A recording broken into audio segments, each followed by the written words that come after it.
Elektromobil haydaydigan akalar bormoringlar. Qo'limdagi mana bu narsa nima narsa? Bilsanglar, kommentariyada yozib qoldiringlar. Bilmaganlar uchun hozir bu narsa nimaligini, qanaqa ishlatish kerakligini xosligiga o'rgatib o'taman.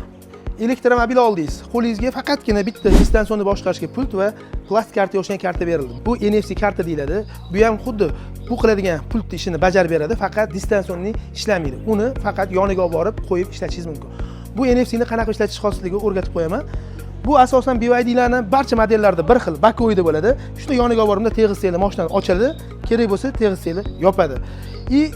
Основной BYDlarda bir xil bo'lgandan keyin qolgan elektromobillarda yo bakoyda yoki stoykasida NFC teg'izadigan karta joyi bo'ladi.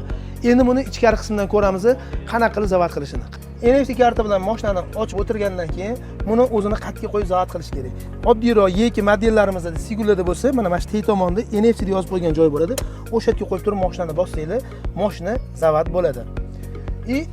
Qolgan tank, Han, Chempion so'ng yillarda bo'lsa, bespravnoy zaryadkani oldida NFC deb yozib qo'yibdi. O'sha yerga qo'ysanglar, mashina zavod bo'ladi. Qolgan elektromobillarda ham, boshqa modellarda ham xuddi shunaqa ko'rsatib qo'yilgan. Agar sizlarga bu pult qo'pollik qilayotgan bo'lsa, o'zingizlarni partmeninglarga shuni NFC kartani tiqib olib, bemalol bakoy orqali ochib yoki stoyka orqali ochib, mashinani qo'yib, zavod qilib yursanglar bo'ladi. Qo'pollik qilmaydi.